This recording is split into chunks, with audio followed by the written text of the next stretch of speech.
looking at that just makes you a little uncomfortable.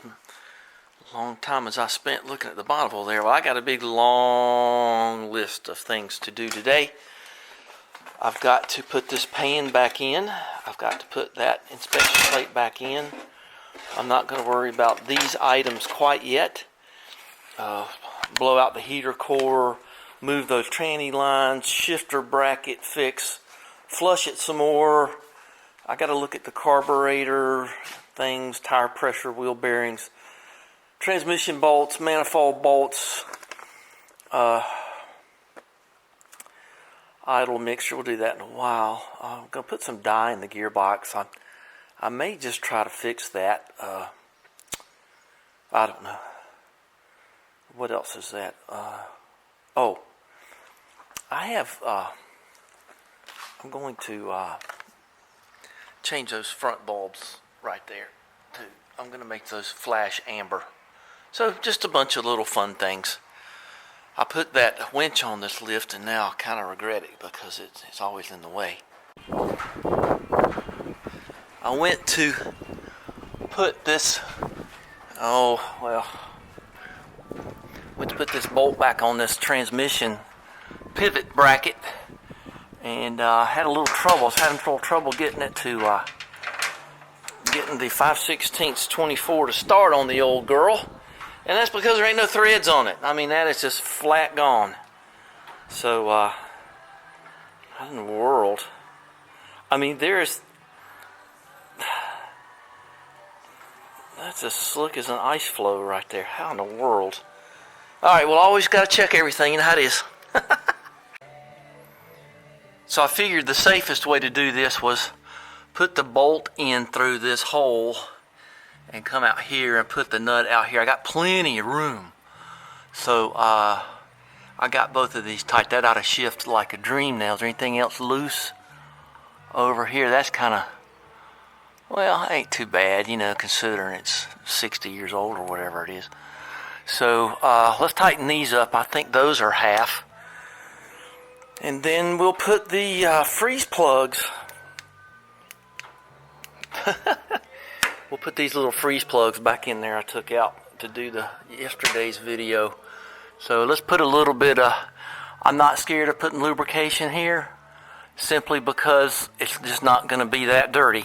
Sometimes people don't like putting lubrication on stuff because it attracts dirt. But in this case, I don't see that to be much of a problem. Alrighty, so you got to test fit these things. So you got the two starter bolts. You got to, oh, I got this thing in my way again. I love this thing, but it does get in your way sometimes. Hey. Oh, I got to do that on the back. On the back of them. Okay, well, that's okay. I don't think I'm going to suffer any real losses here. Let's make sure that we get the thread right anyway. And once I get the thread right on these, well, that's kind of aggressive. This might be the one. Yeah, that's the one. So you need to, now I might need some longer bolts. I think that this one can go here because it's a little longer. You got to get all this hardware sorted, you know. Now see that? Ooh, well, that don't look good because it's a filthy mess.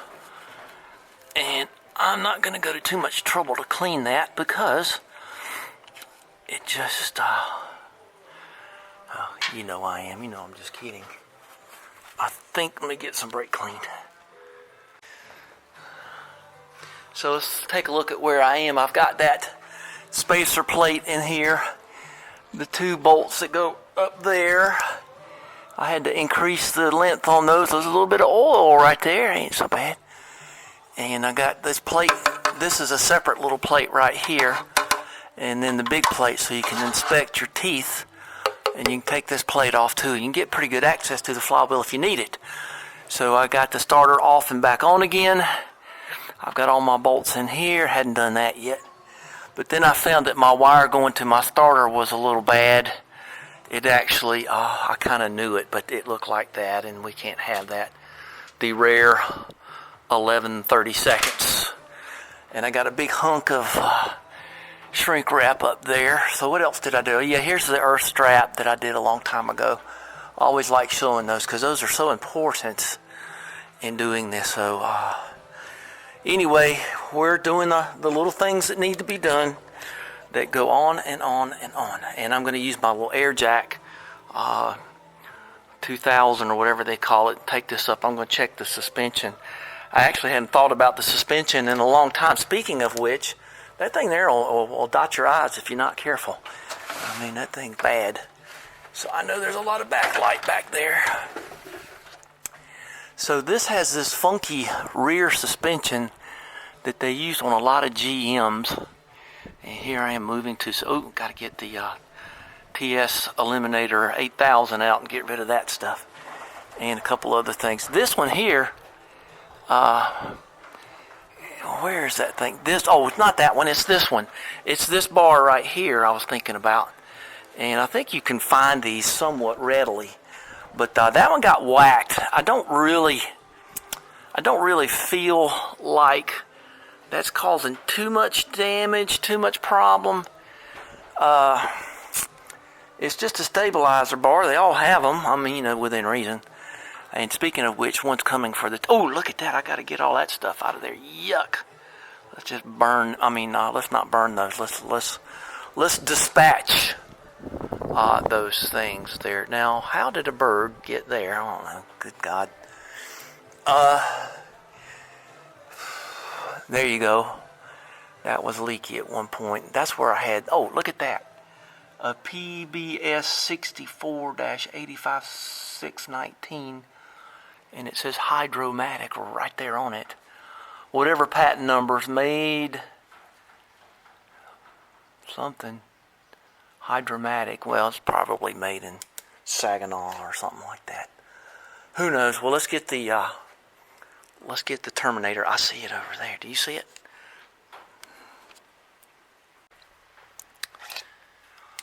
I made a new end for the starter wire, and it's well insulated and free and clear.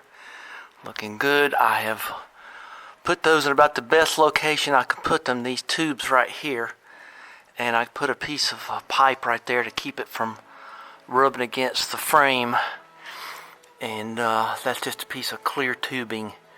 And that should be fine. They're not in there, real whole lot. I think that's far enough away from the downpipe not to be a problem, especially since I've got that wrapped. And so let's take a look here. Now see how the dipstick for the gearbox goes in here, and that thing has always leaked. So if she continues to leak, I'll put some dye in her, and I may consider trying to do something else here, but that's, all you can do is slow it down sometimes. What does this go to, this blue wire? I've forgotten. Oh, there it goes. It goes to the fuel sending system. This is the craziest fuel tank. There's the back. There's the back of the car. And boy, they undercoated the Jesus side of it. You know what? You know what I'm thinking. You read my mind, I'm sure.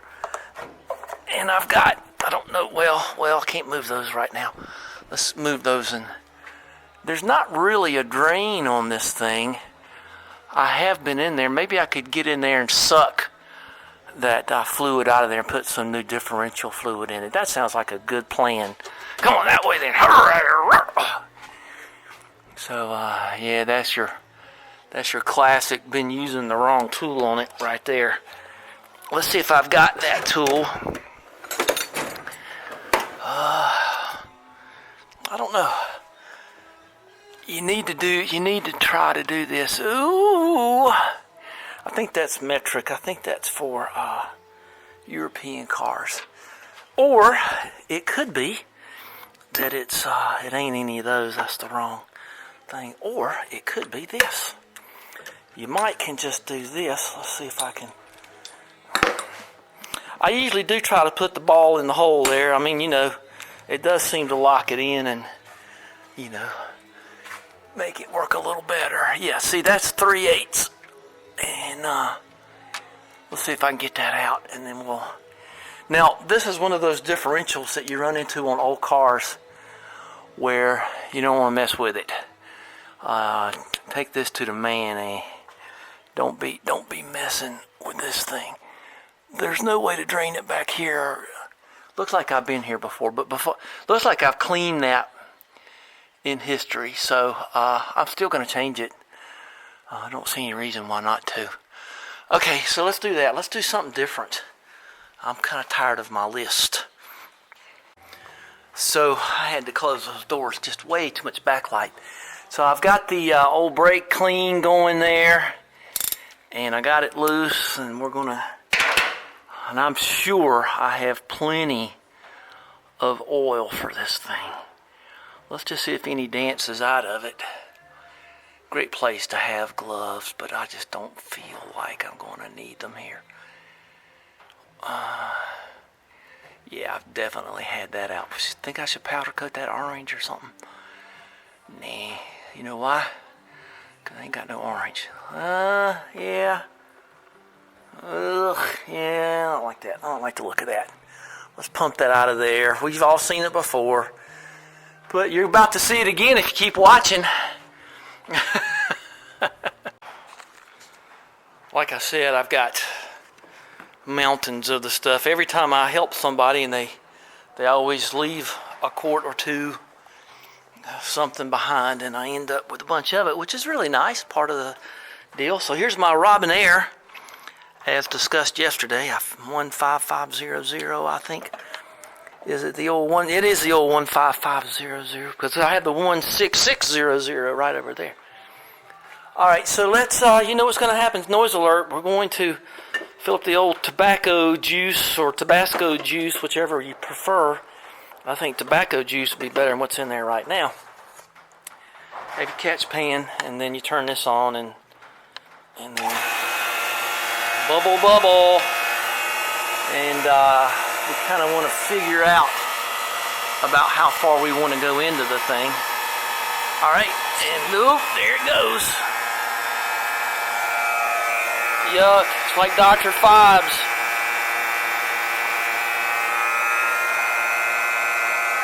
I'm sure when I did this before, I didn't have this tool.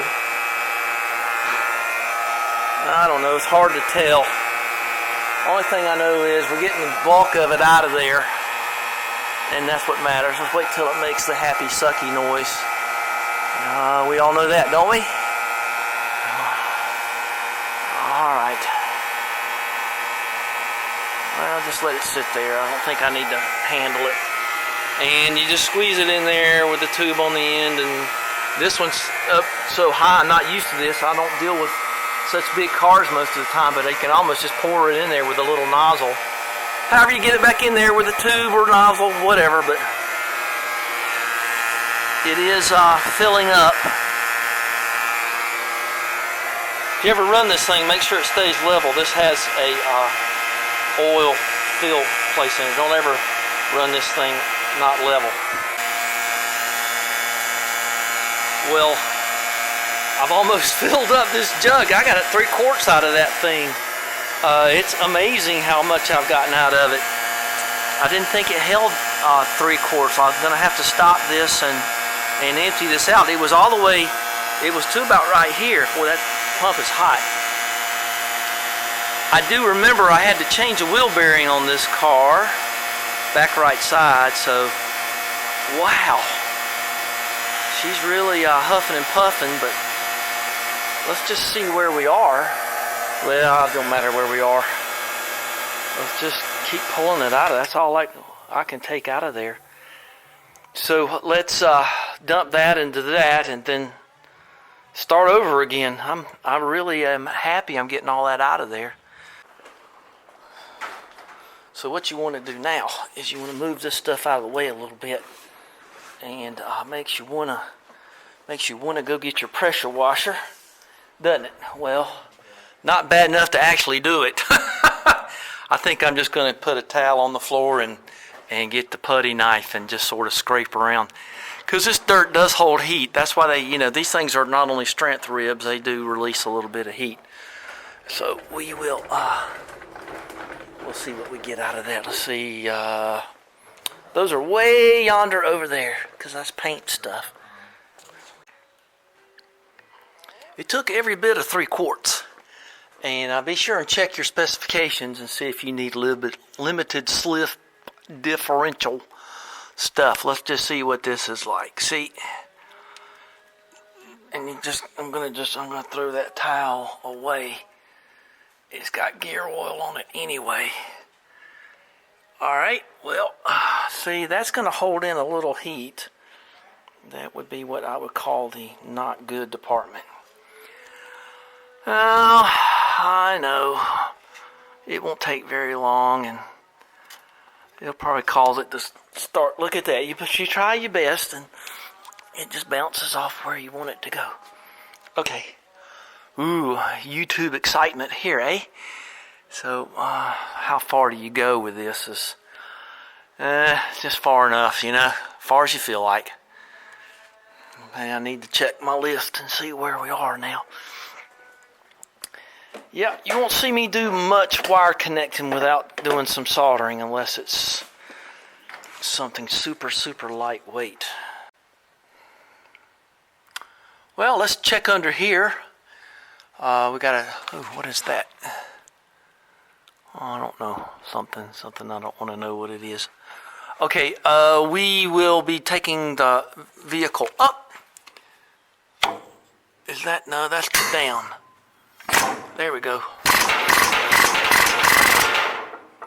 And we're going to take it up, and then I'll show you what else you got to do to check the wheels. And the cool thing about this is I can let the car down. I don't know if I need to, but I might, since I can. Oh, I'll tell you what you got to do too. I got to put the wheel chocks in it. Don't forget to do that like I did. Okay, where's another one? Oh, up here. Tell you what, if you got a lift, just get 4 of these. You feel a lot better about yourself. Ooh, that's a big spider. Let's just do him like that. There has been an unbelievable outbreak of spiders here just since last night. I don't know. Well, guess it's that time of year where they're getting kind of hungry, getting ready for fall. Okay.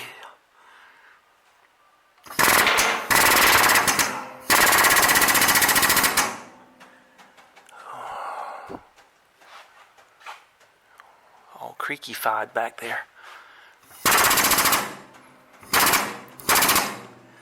So both wheels are off the ground, or off the lift. They're up. They're not touching. So you got to take the stress off the spring and then pull your wheel at 3 and 12 and 9 and 6 and all that stuff and shake around and check all this. I had this go bad on T-Bird. Or, no, it was this pinion arm. So every now and then it doesn't hurt to just look at that and make sure it's tight. But I remember that thing was completely rotten. And good thing to find, steering, has its place in the automotive world. So let's get the little red jacks over there under here. And if I find anything unusual, I will let you know. But if not, it's pretty common practice to do this now and then. Nothing out of the ordinary. Just I use those jacks as support. And I've pulled on them and rolled them. And, you got that little tiny bit of drag that happens after she sits for a long time. The other one moves a lot better, but that's just part of it. I've had drum brake cars pull on me before, and sometimes you'll find it's better to loosen one side than tighten the other. It's kind of hard to describe, but that happens on Daphne. Daphne pulls to the right a little bit, so you go to the left one and you loosen that one sometimes. As long as you don't have excessive pedal travel, but Yeah, that's about as good as you can get. So I got the air pressure up and everything like that. That's a matter of what you better look up in yourself. I'm not going to go into tire pressure philosophy as Sean does. He's got his own ways. So I didn't think you could have your own ways with tire pressure, but you know, everybody, you don't know Sean. I had the white LEDs in here, and they were good enough, and they got your attention, but boy, these things here are mind-blowingly powerful. This is the part that goes up in the bumper. I painted them silver, kind of a chrome. They were kind of a junky white. You don't have to worry too much about these. They're marked. That one says, got an R right there. Trust me.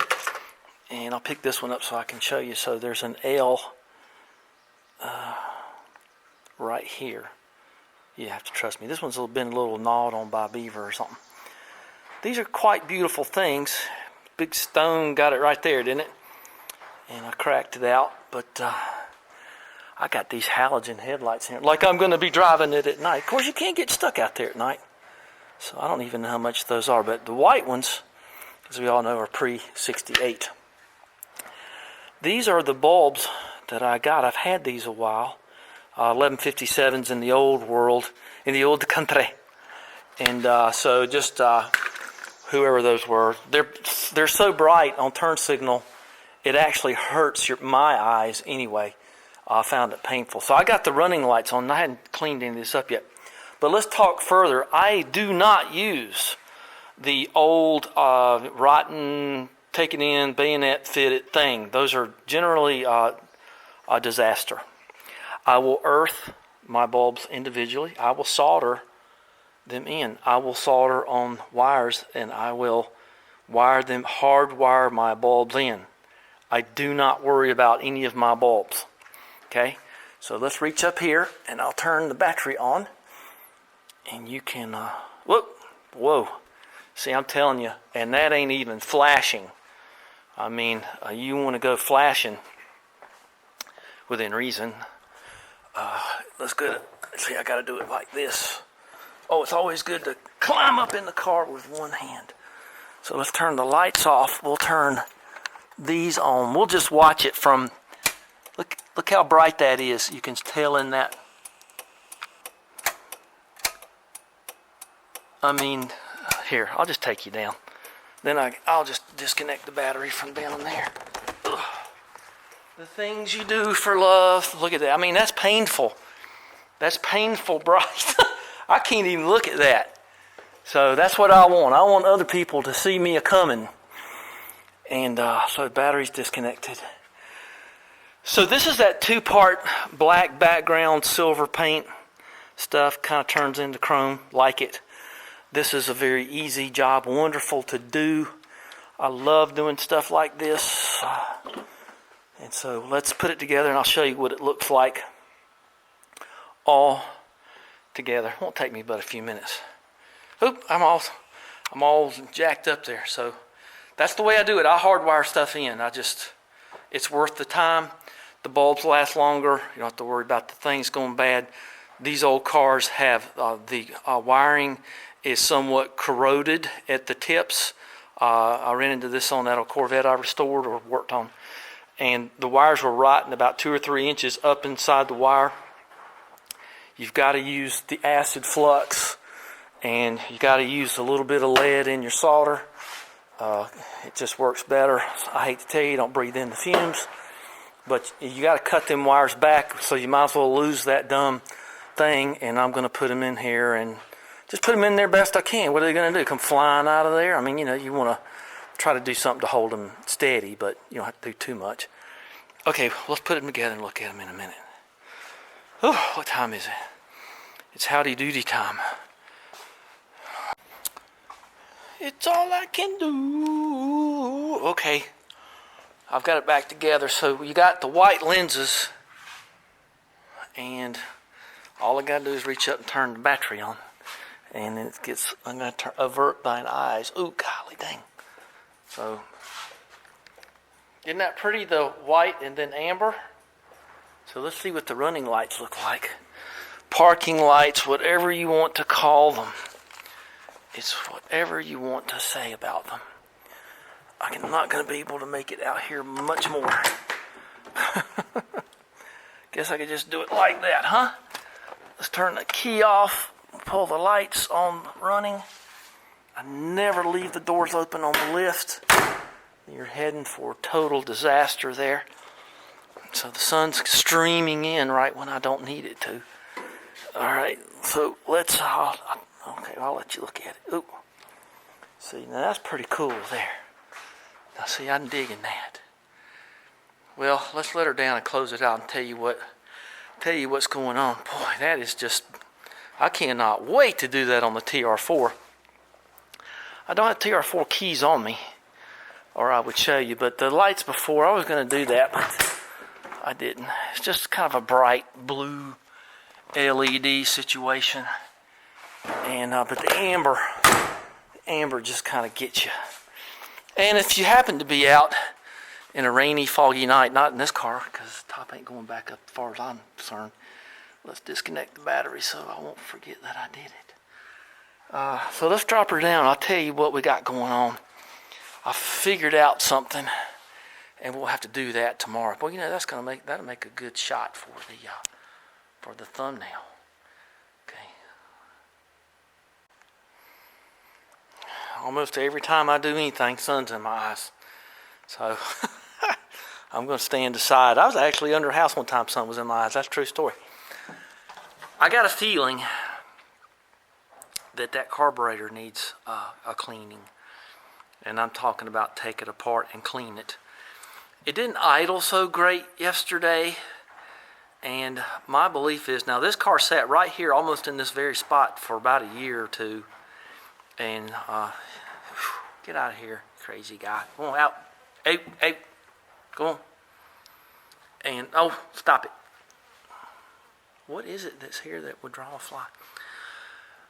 Maybe me. I don't know. Well, he went away, so maybe not me. So I'm going to pull that off and clean it. Now, it just sits for periods of time. What do you want? You just a road hog. Go and get. Want to get in the movie. Everybody's got talent, don't they? Nevertheless, I'm taking carburetor off, cleaning it. And they say you can take the idle screws out and blow them out. You can't. This is an Edelbrock, a Carter AFB, exact duplicate of, and I just feel like it's just going to need to be taken care of. Have I got it set on 63 Cadillac? Kind of in between. I think I'm going to leave it in the middle. There's all kinds of little adjustments. I got to see if I can find my book on this thing. And you can mess with the needles and jets and the springs, and if the jets are hopping when you're, I gotta get the burn pile going. I don't know where there you go. I think I got a couple of these. Well, I'll need to remember where that is. Well, I'll get it later. So I've got two of these. Let's take the cleaner one. I don't know. That's hard to judge, isn't it? I need to go up and read up on this. I think I got, what have I got? It's stamped on there. We'll clean that up and take it up. Look at it in the air conditioning. I think this is a 1405. Gonna make me stand and say, ouch. 1406. So it's a 1406, but let's not get into the manifold pressure debate, okay? And this is manifold pressure, and this is stepped pressure, or whatever they call it. This is what most distributors want. If you run manifold pressure to your distributor, it works backwards from what you want it to do. So 1406. Well, I think now's the time to do it. I was surprised at how good the plug. God, dang it. Ugh. Photophobia. And I just want to pop on ordering these, but they're so flippin' expensive. And I just got no faith in anything much anymore. Let's have some new bonnet hinges. And anyway, I'm kind of musing on, having some fun. And I want to just get in there. You know, let's do have a little fun. It should be somewhere in the neighborhood of 2 turns out on the idle screws. Ugh, got me again. These are the idle screws here. Let's just see how many turns they are. 1 and 3/4. It ain't gonna much matter. Now, some people say debris gets caught in these. These were just not responding well. See, that just don't feel good. That just don't feel good. So I'd like to start her up and run some more water through her, but I don't think, I got to blow out the heater core. I'm going to do that right now. Let me get my trap. I'm rambling. I'm a rambling guy. So let's just say goodbye for now and give me a screwdriver up and a thumbs up and hit that subscribe button and call your friends. Give them my address and tell them to subscribe. They can ring the bell. I'd appreciate it. Don't have to. Just subscribe, dadgummit. And let's call this a day. I'm breathlessly tired and hot. What's on the radio here? I don't even know what that. Oh, okay. I don't really like that too much. All right. Well, everybody seems to like the sunsets. Let's see where the sun is today. It's in the sky. Later on, it won't be. It'll be in the sky. It won't look like it to us. Oh, there's somebody. Think I should wave at them? I wave at these people a lot of times. I don't know if they see me. But I like living in the woods. I like living on the water. I like living here because I get all this beautiful sky. And I'll tell you something I get too that a lot of you hadn't even thought about. Some of you know where I'm going because this means a lot to me from my boyhood and growing up on the lake. I like going out at night and seeing the stars. It's like looking at the Milky Way here. There's no light pollution here unless I make it. I can see almost every star that's visible from my vantage point. It's a really beautiful thing. Makes you remember that you're not very big, but you're big enough. All right. Bye-bye.